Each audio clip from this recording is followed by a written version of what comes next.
This is a very welcoming city. That's certainly been my experience. Now, it's not going to be welcoming if you just go to work and then drive home and then go to work and then drive home. You have to get engaged. But if you get engaged, you will have an opportunity to participate.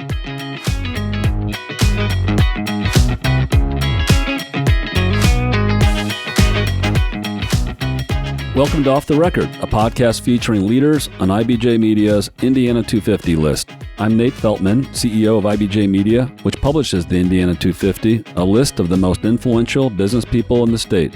Today, I'm joined by one of those influential people, Rafael Sanchez.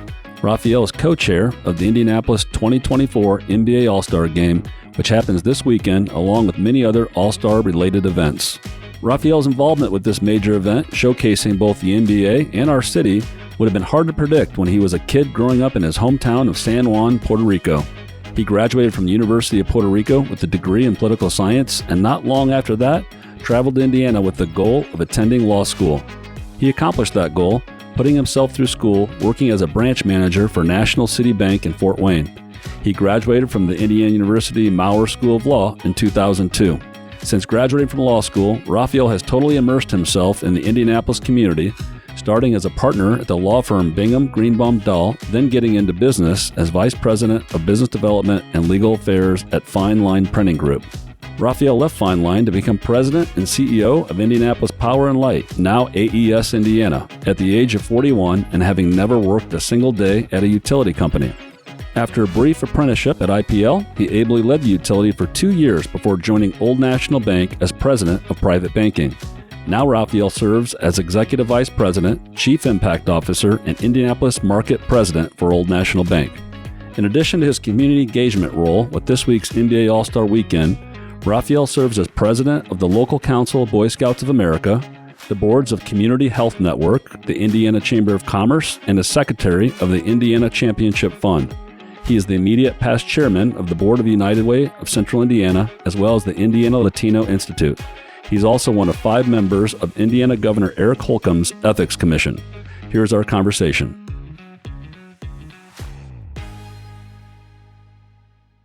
Rafael, welcome to the Indiana 250 podcast. Thanks for making time to be here in the midst of a busy lead up to the NBA All-Star Game.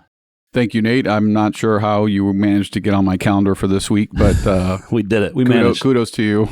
Well, first, Rafael, I want to congratulate you on your big news. You announced just this last week that you're retiring from WRTV6 after nearly 3 decades. What an incredible body of work. Yeah, what's even more incredible is that, with my public relations degree that I don't have, it's political science, but it's okay. I get confused with the other Rafael, who's a great friend all the time. My phone was blowing up on Monday when that news came out. Everybody congratulating me on a good run. I'm like, I'm not done yet. I was one of those guys congratulating you, and Rafael and I are good friends, so I had to give him a little bit of hard time. So I know you guys have done a lot of community work together, actually, and fundraising, where you both serve as MC to events, and you guys are good friends. Yeah, we actually served, and aside from, like, he sees me at any event, he calls me up on stage. It's almost like a deterrent for me to go to any public events anymore. But we both served as co-chair for the United Way campaign back in 2016-17. We had a blast going to different corporate kickoffs, and everybody gets a kick out of 2 Rafael Sanchez's in Indy. Before we talk about this week's NBA All-Star festivities, give us the lowdown on how you ended up in Indiana after growing up in your native Puerto Rico and attending college in Puerto Rico.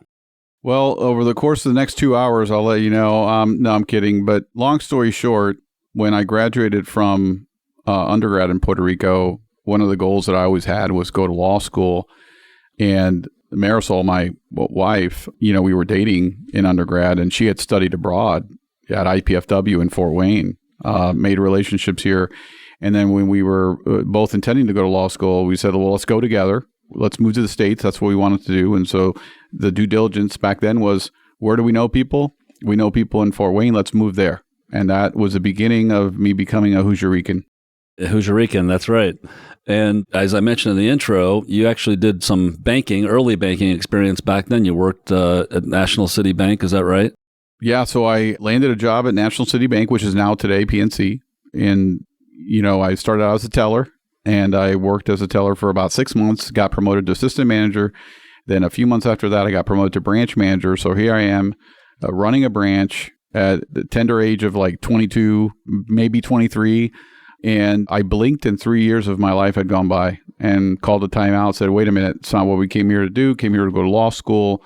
So then we took the test, got admitted, quit our jobs, moved to Bloomington. You both enrolled at the same time. Yep, that's right. That's awesome. And so you had initial experiences in Fort Wayne in the Hoosier State, and then Bloomington. And then, of course, you and your wife, Marisol, decided to stay and make Indiana your home.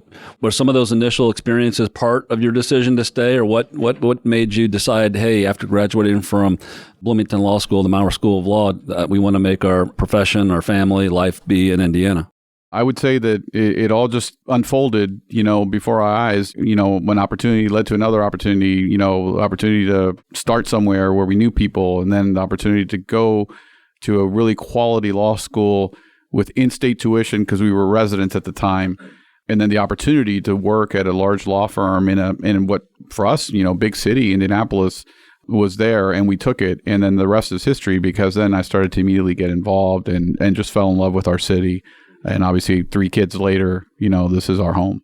So when I think about you, I think of you as a fearless leader. What I mean by that is that, like you just said, you had a good job at a good law firm here in Indianapolis, and you decided to make the jump to business. You decided to jump to fine line printing, and then eventually you make the jump to IPL.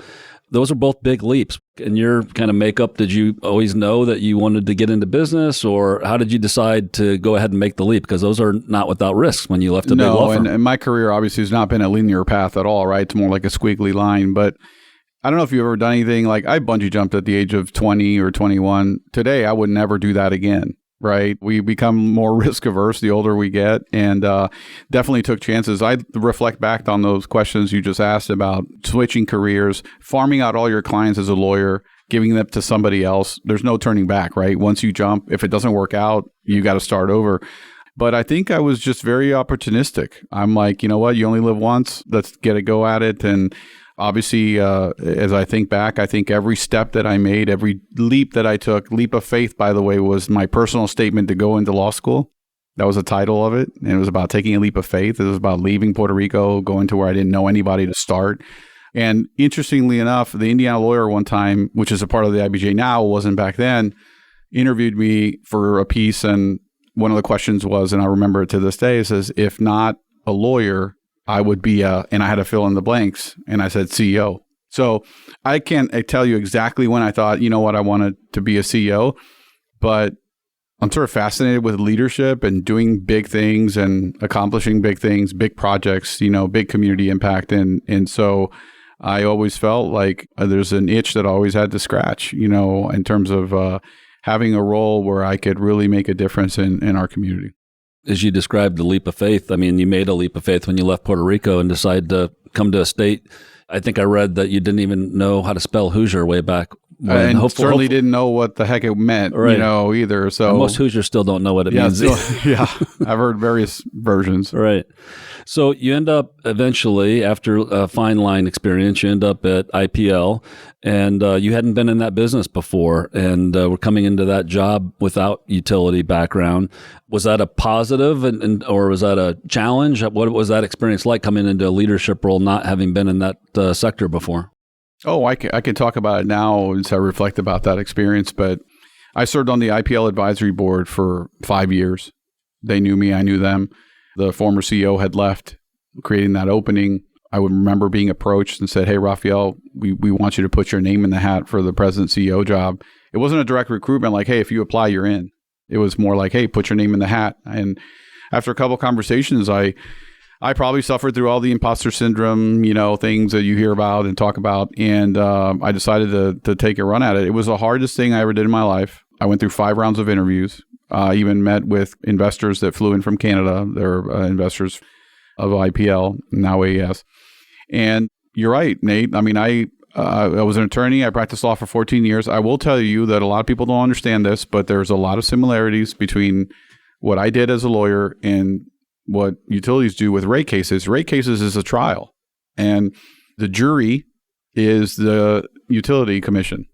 And you have to file testimony, and you file documents, and you get experts, and the other side, the other folks, the interested parties will file their testimony and you take the stand and so there's a lot of similarities. And so being an attorney helped. But I remember sitting in that conference room first week, a bunch of guys old enough to be my father lining up the boardroom, and they're probably looking at me. I just wanted to go to the bathroom and throw up, but I was, again, a little bit of the fake it till you make it. I was drinking through a fire hose, learned the language. I now call myself trilingual, English, Spanish, and utility. Few acronyms there. Few acronyms, and banking is probably quadringual now because everybody loves their acronyms. But the people of IPL are so special. They're so nice. It was a great experience that I will always remember. But there's the baptism by fire and jumping into the deep end of the pool. Learn how to be a leader pretty quick, don't you? You got to do it. As everybody knows, you've been incredibly involved in our community. I mentioned in the intro, you've served on health systems boards, both the Indy and the state chambers of commerce, the Boy Scouts, United Way, many other organizations. Of course, now co-chairing the All-Star Committee that's taking place this week. Your engagement and your commitment to our community is incredibly impressive. What's your philosophy when it comes to community service, and how did it evolve as you began to participate in all these different organizations? I'm kind of like a stickler for this, Nate. I feel like it's our obligation, and I'm kind of unforgiving on that. I expect that of people that work with me. Like, part of the social fabric, and I think of Indianapolis, so what makes it such a special city and why we do what we do, and we do it really well, is because we're all connected and we work and we all have this philosophy of giving back. I got involved. I didn't know what it meant to serve on a board of a nonprofit. There's not the exact same thing in Puerto Rico. That was just not a thing. And then I came here, and of course, newly minted lawyer and working in a large law firm, Latino, I immediately got approached.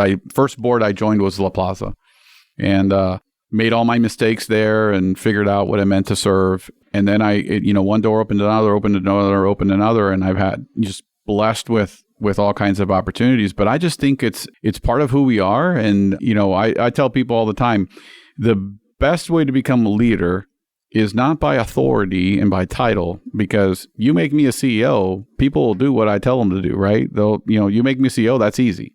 But you try telling a group of volunteers that don't owe you anything, right? That you can't tell them, do this, do that, and they just follow, but that they want to follow you.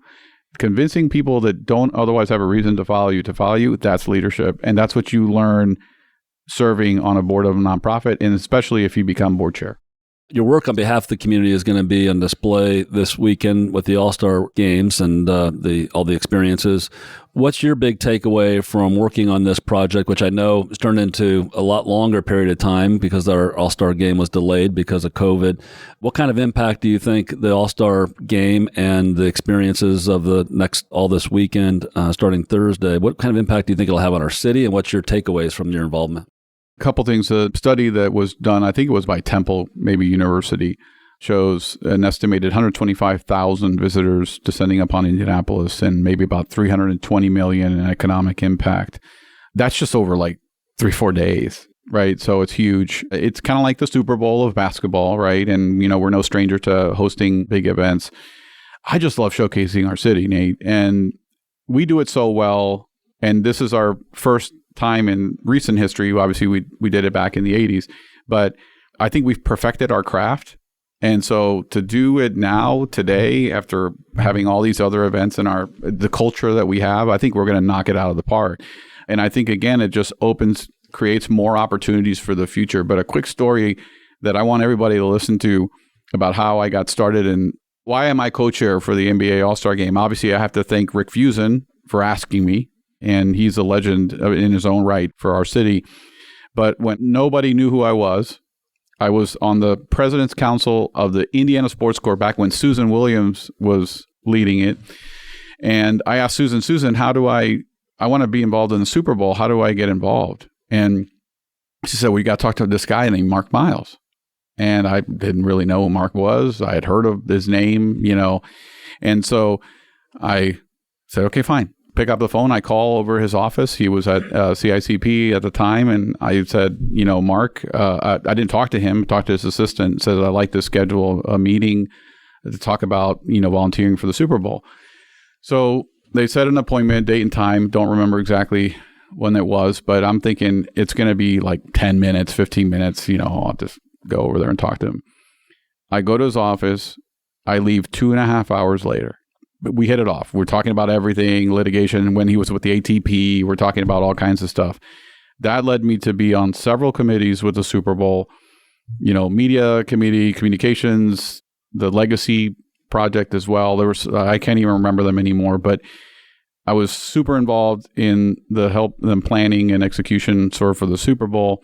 And that obviously put me on the radar, which led me to the opportunity for being co-chair for the NBA All-Star Game. So lesson to be learned for all the listeners is that do not wait to be asked. Yeah, that's a really raise your hand, be proactive. Good things happen just because you took initiative. I think that holds true for young people, for students who are thinking about careers and anything. Indianapolis, as we all know, is an incredibly open community. People take meetings when asked, and even if it's a 15-minute meeting, yours turned into a much bigger opportunity. But taking the initiative, you're right. I mean, I've seen the same thing that you have. Let's take a quick break. This is Off the Record Podcast. Get caught up on the state's top business news every business day with the Inside Indiana Business Radio On Demand podcast. Available now at InsideIndianaBusiness.com, Apple Podcasts, Spotify, or wherever you get your podcasts. Welcome back to Off the Record Podcast. I'm Nate Feltman, CEO of IBJ Media, and I'm talking with Rafael Sanchez, Executive Vice President, Chief Impact Officer, and Indianapolis Market President for Old National Bank. So you grew up in Puerto Rico, as we've talked about, and so you're a Hoosier by choice. And so you have a little different perspective about our state in Indiana than maybe people who've grown up here their whole lives and haven't lived somewhere else. And we're always trying to learn from our Indiana 250 guests and on this podcast. What one thing or two things would make Indiana a better place to live, a better place to start a business, to be an entrepreneur? What can we do to improve our state from your perspective? When you talk to people outside from Indiana, they think, unfortunately, and this is not me, but they think, unfortunately, of corn, farmland, this whole moniker of Indiana, no place, Hicks versus Knicks, right? When you think about it, you think about all the rivalries and how it's translated. That does bother me. I didn't think it would, but it does bother me because Indiana's so much more than that. But we have sort of like perpetuated sometimes these stereotypes and the way we portray ourselves. I think we're a much more progressive city. In fact, that a Puerto Rican can move from Puerto Rico to Indianapolis and have the opportunity to do all the things that I've done without having grown up here or went to Center Grove or went to Carmel. Or I think it speaks to how we embrace people who didn't live here. Look at our friend Ursal and all he's accomplished, and he came from Turkey. This is a very welcoming city. That's certainly been my experience. Now, it's not going to be welcoming if you just go to work and then drive home and then go to work and then drive home. You have to get engaged. But if you get engaged, you will have an opportunity to participate. And so I think we need to continue to build on that. The great people that we have in our city, like the Jim Morris's of the world, the Mark Miles, I mean, you name it. There's so many folks that have really done so much for our city. Rick Fusen, they're not going to be around forever. And we need to have this new generation of leadership, keep instilling that in people. So I think it's a little bit of it's not the only thing, because I think we're business friendly.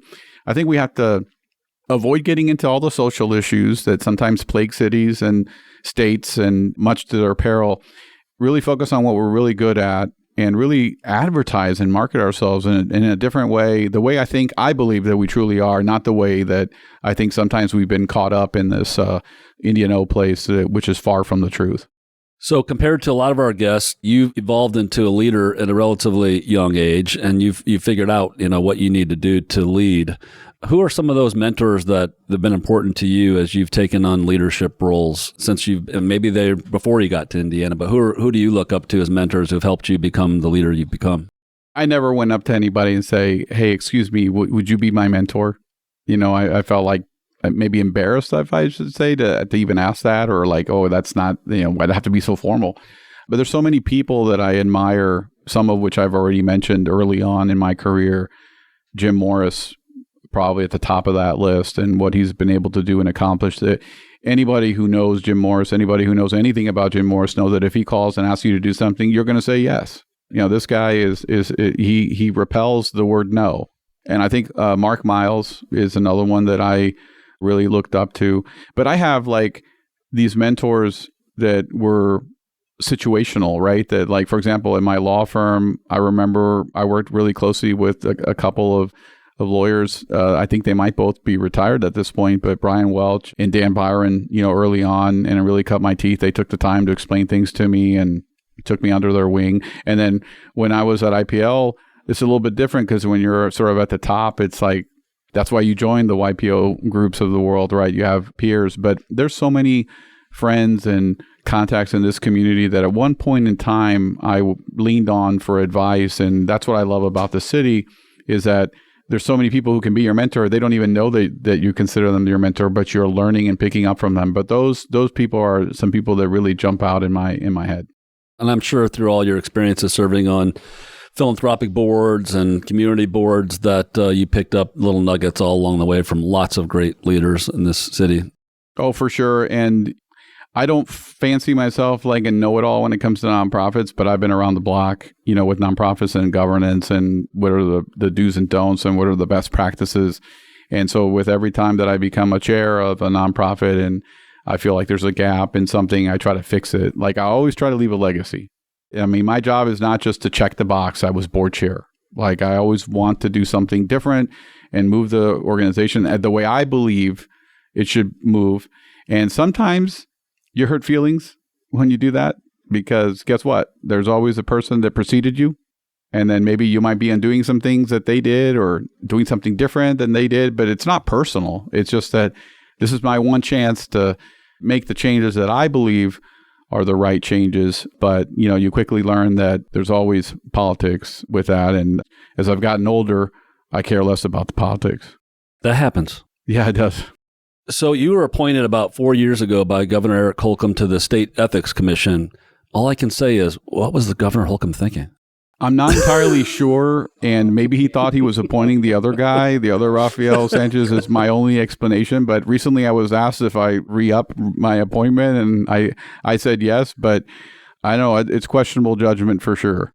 In all seriousness, though, tell us about that board's purpose and what you've learned as ethics commissioner. What does the Ethics Commission focus on?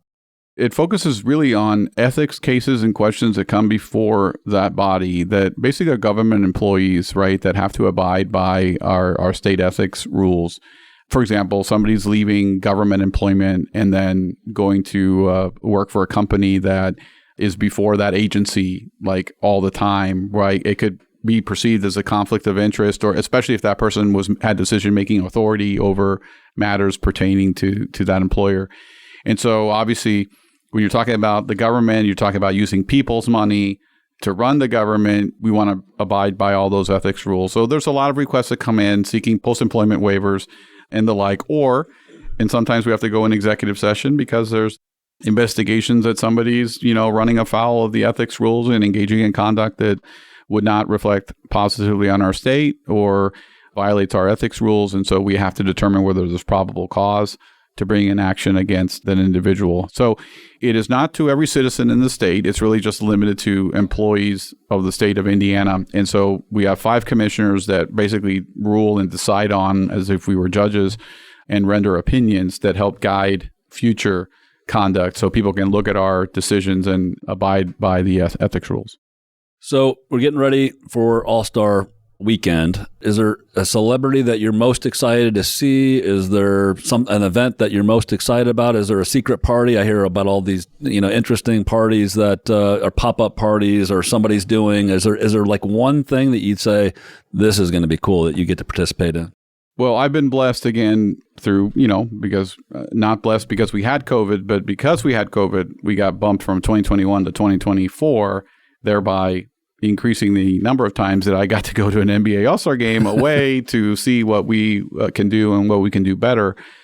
By far, to me, I hope I don't get in trouble by saying this, but by far, my favorite night is Saturday night, the All-Star Saturday with the slam dunk contest, three-point contest, skills challenge, etc. I just always feel like that night is always like the vibe is great. Not to take away from the NBA All-Star game itself, which is on Sunday, but, the players, they know it doesn't count for anything, right? And so they're not going to play like super hard defense and they're chucking it from half the court, but all the stars are on the court at the same time. So that's kind of cool.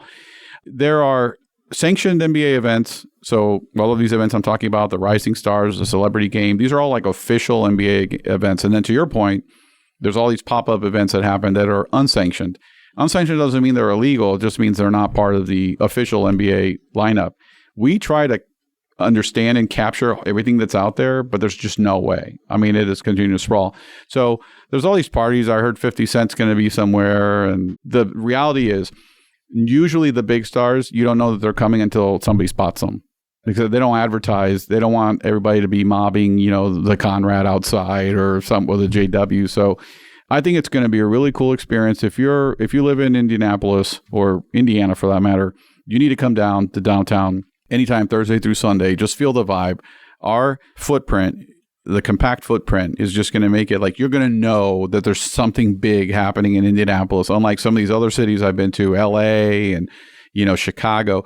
Too big, too sprawling, just swallows it whole. So I think there's going to be a lot to do for everybody, families and individuals alike.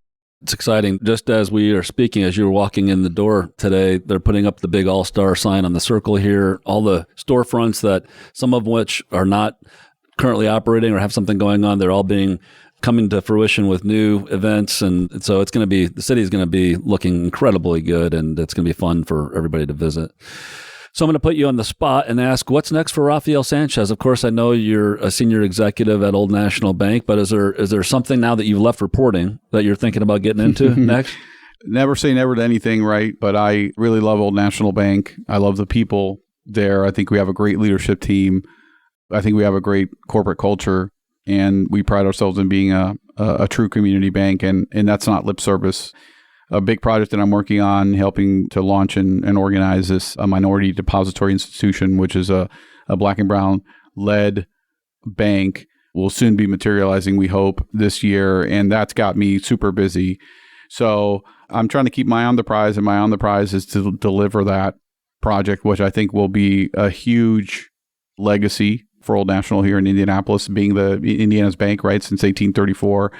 But the impact it will have on mitigating the wealth gap that exists in this country, I think, is phenomenal. And so I'm really excited about that.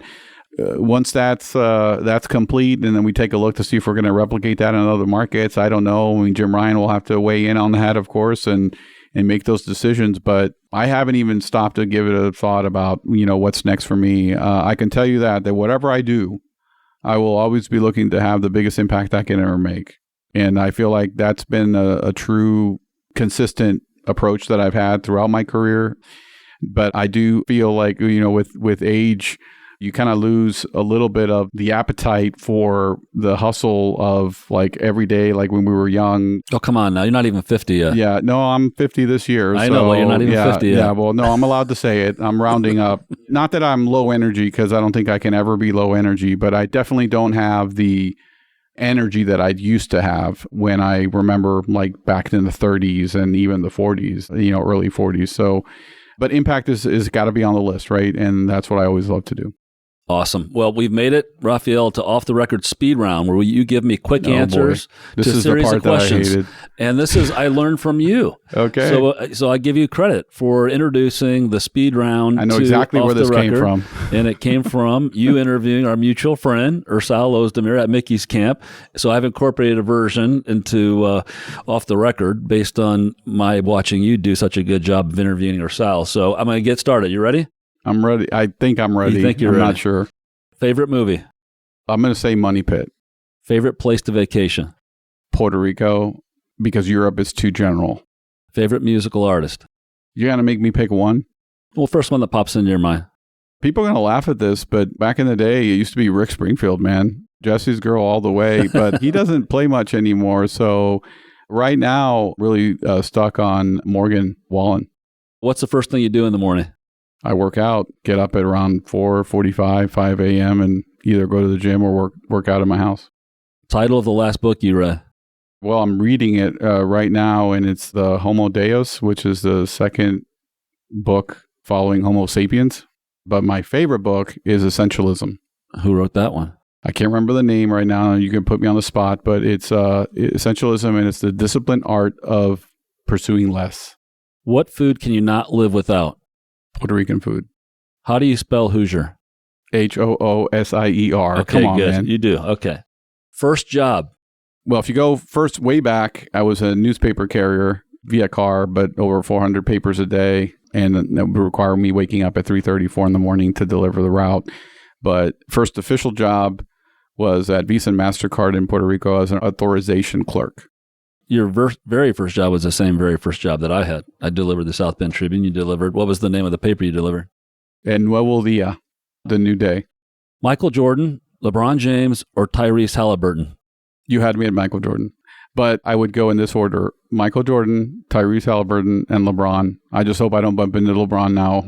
And this is not going to air before NBA All-Star, right? Airing Thursday, okay. right? Yeah, so okay. LeBron will definitely hear this. Okay, thanks, LeBron. Best advice you ever received?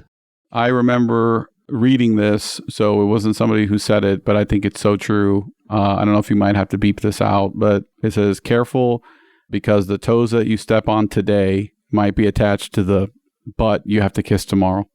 Nice. You cleaned it up for us. Advice for a young person who wants to become a leader? Don't be pigeonholed. I think there's so much transferable skill sets from different jobs, and lawyers don't always have to practice law. And as you know, being one yourself, doctors don't always have to practice medicine. What we learn and how we learn to lead, develop, coach people, run businesses, that is all transferable. So don't let anyone pigeonhole you into a career path. Good advice. Well, Rafael, really appreciate you joining me on the Indiana 250 podcast. I know our city and our state are better off because you decided to make Indiana your home and build your career, you and Marisol and family. So thank you for all you're doing. Enjoy All-Star Weekend. Thank you so much. Thanks for having me, Nate. Thanks to Rafael Sanchez, Executive Vice President at Old National Bank, for our conversation today. To learn more about other leaders on IBJ Media's Indiana 250 list, go to indiana250.com and look for a Page 2 feature each week in IBJ. We'll be back with a new Indiana 250 off-the-record conversation soon.